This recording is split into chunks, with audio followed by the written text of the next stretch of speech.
We welcome in the head coach of the San Diego State Aztecs, Steve Fisher, who has taken this team to a third straight NCAA tournament for the first time in school history off their run to the Sweet 16 last year. And Coach, let's start with that point, because this has been one of the great pleasant surprises in terms of teams in the nation, and that you lose four starters from what was a phenomenal team a year ago, and you're right back in the thick of things this year with a lot of people thinking you can go far and make another run again.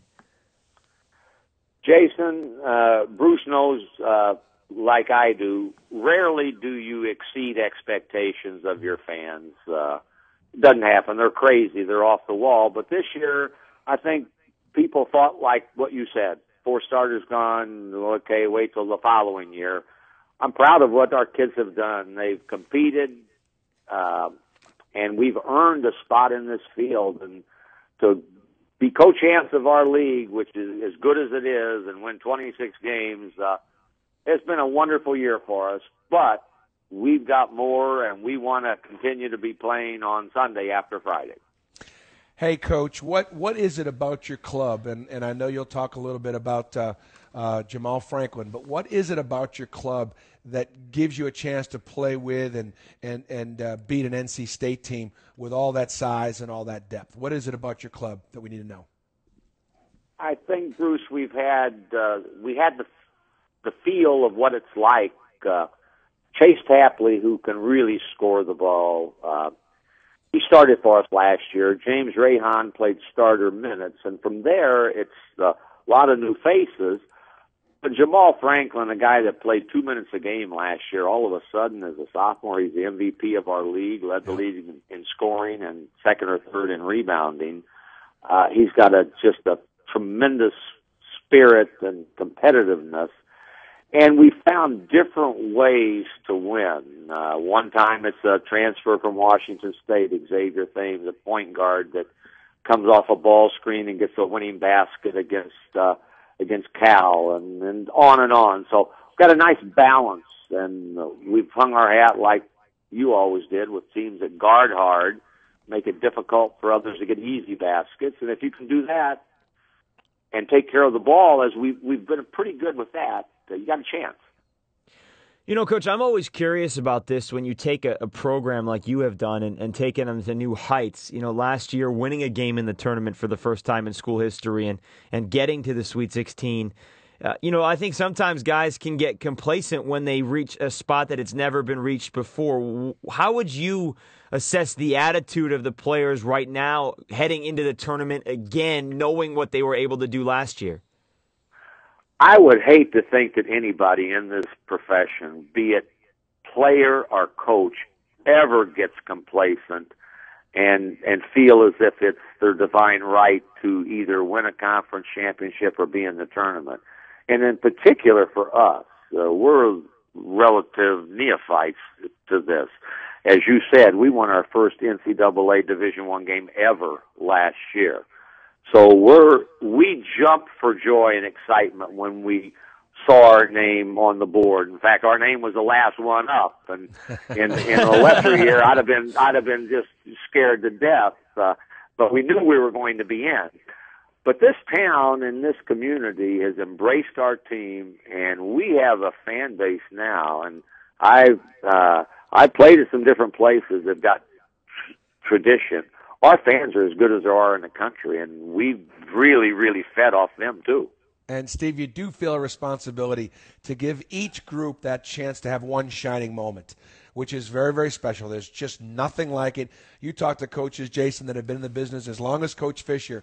They can tell you the chance to bring those kids to the dance every single time. It's unique.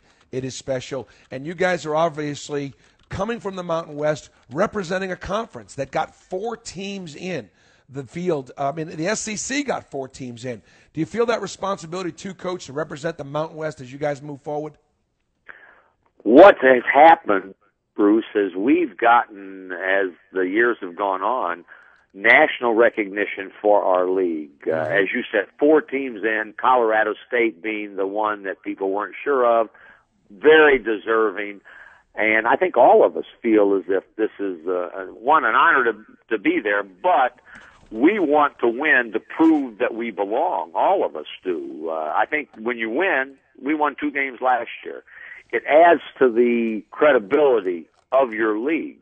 We had some great wins throughout our league in non-conference play. You know that. Vegas beats at the time North Carolina, rated number 1, and on and on. So this is a really good league that I think genuinely we'll be pulling for one another to win and see if we can make a really good showing for ourselves and the league.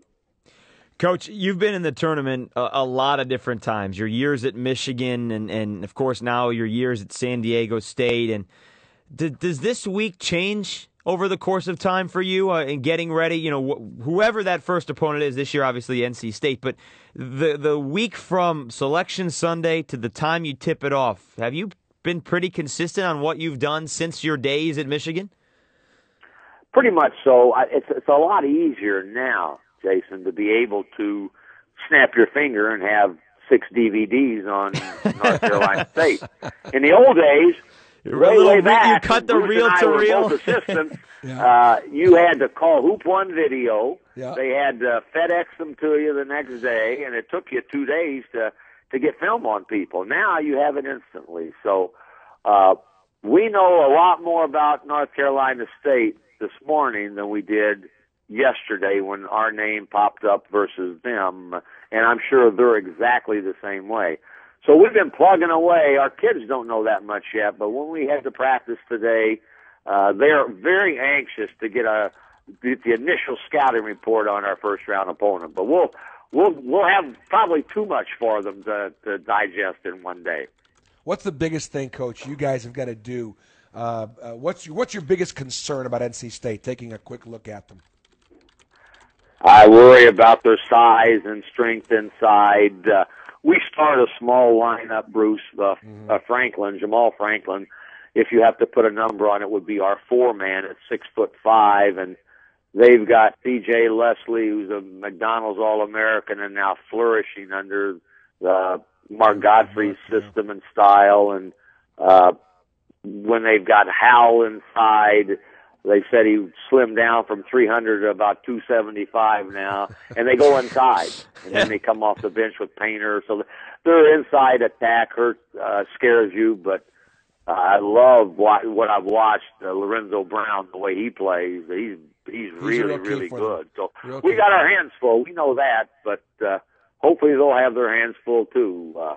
I guess it'll be who cries uncle first. Do they go a little smaller, or do we go bigger? Now, Coach, if I'm not mistaken, you played against Bruce a couple of years ago, right? First round in an 11-6 matchup? I don't remember that.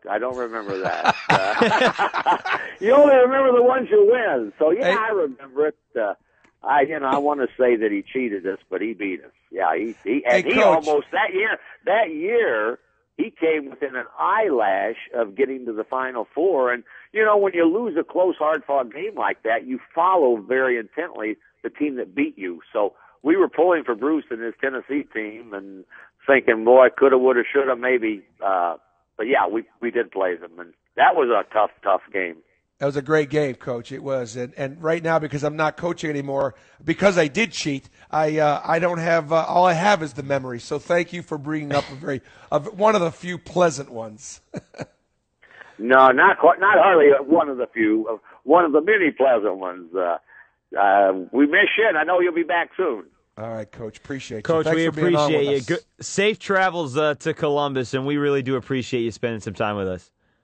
Thank you, man. I appreciate it. Continue. Good luck, and follow us from a distance.